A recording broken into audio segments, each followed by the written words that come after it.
Salam sejahtera, dalam kesempatan ini saya Emi Teresia Manik, mahasiswa Institut Agama Kristen Negeri Tarutung semester 2 dengan NIM 210101197 mata kuliah teori pembelajaran dengan dosen pengampu Bapak Dr. Baginda Sitompul MPDK akan mempresentasikan teori sibernetik. Selamat menyaksikan. Baik, kita akan membahas yang pertama pengertian belajar sibernetik. Nah, teori sibernetik merupakan salah satu teori belajar yang menyatukan teori dan praktik seperti pada laboratorium komputasi. Nah, teori belajar sibernetik ini adalah teori belajar yang menganggap bahwa komputasi tidak hanya dapat digunakan untuk mengolah data, tetapi dapat juga digunakan sebagai suatu alat untuk memancing dan meningkatkan kemampuan pemecahan masalah pada peserta didik untuk menciptakan dan membangun pengetahuan baru peserta didik. Nah, asumsi lain dari teori sibernetik adalah bahwa tidak ada satu proses belajar manapun yang ideal untuk segala situasi dan cocok untuk semua siswa. Karena cara belajar sangat ditentukan oleh suatu sistem informasi. Menurut teori belajar sibernetik, pembelajar menggunakan jenis-jenis memori yang berbeda-beda selama belajar karena situasinya juga berbeda-beda. Nah, pengolahan pembelajaran dalam teori sibernetik ini sendiri menurut pembelajaran untuk diorganisir dengan baik yang memperhatikan kondisi internal dan eksternal.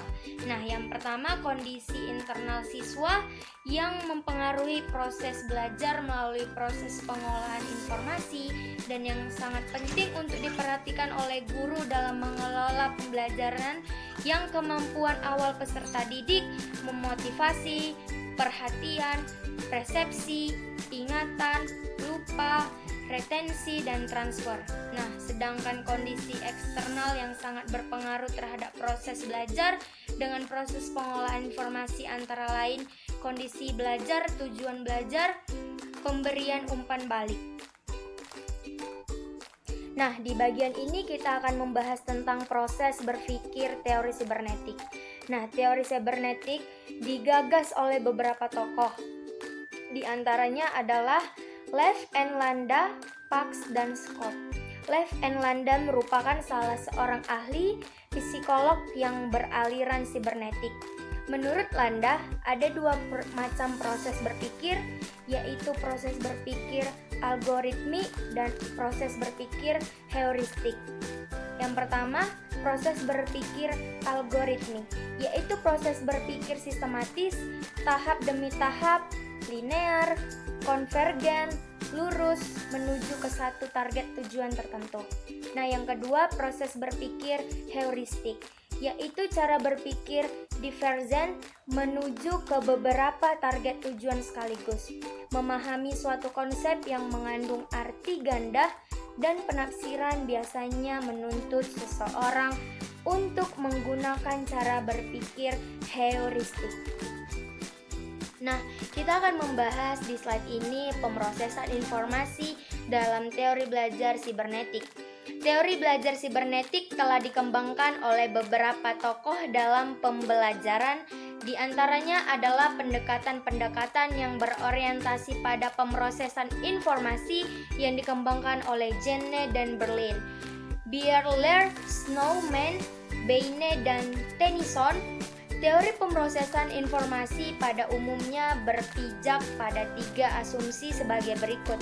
Nah, yang pertama, antara stimulus dan respon berpijak pada asumsi, yaitu pemrosesan informasi ketika masing-masing tahap dibutuhkan sejumlah waktu tertentu.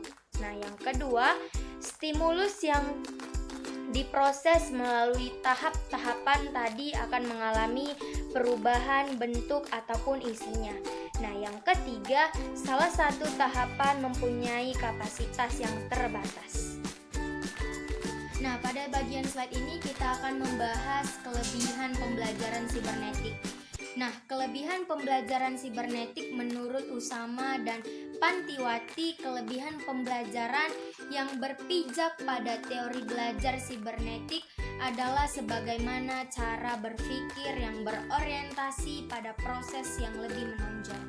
Nah, yang pertama, penyajian pengetahuan memenuhi aspek yang ekonomis. Yang kedua, kapabilitas belajar dapat disajikan lebih lengkap. Yang ketiga, adanya keterarahan seluruh kegiatan belajar pada tujuan yang ingin kita capai.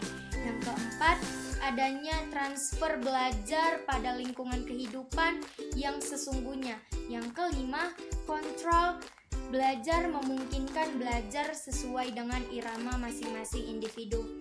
Yang keenam, balikan informatif memberikan rambu-rambu yang jelas tentang tingkat unjuk kerja yang telah dicapai dibandingkan dengan unjuk kerja yang kita harapkan. Di sini saya akan membahas tentang kekurangan teori sibernetik. Kekurangan yang dimiliki teori sibernetik ini yaitu memang sulit untuk diterapkan atau diaplikasikan dalam suatu proses pembelajaran karena pembahasan proses belajarnya tidak dilakukan secara langsung. Nah, di sini saya akan membahas tentang penerapan teori sibernetik. Berdasarkan berbagai uraian di atas, kita dapat menerapkan teori sibernetik dalam suatu proses dengan mengikuti beberapa langkah di bawah ini. Yang pertama, menentukan tujuan instruksionalnya. Yang kedua, menentukan materi pembelajarannya. Yang ketiga, mengkaji sistem informasi yang terkandung dalam materi yang akan disampaikan. Yang keempat, menentukan pendekatan belajar yang sesuai dengan informasi atau algoritmi atau heuristik. Yang kelima, menyusun materi dalam urutan yang sesuai dengan sistem informasinya. Dan yang keenam, menyajikan materi dan membimbing peserta didik belajar dengan pola yang sesuai dengan urutan pembelajaran atau sistem informasi. Sekian hasil paparan materi saya. Semoga dapat bermanfaat untuk saudara, teman-teman, orang tua yang sudah menonton video saya. Jika ada kesalahan kata atau tutur kata, saya minta maaf. Di akhir kata, saya ucapkan terima kasih.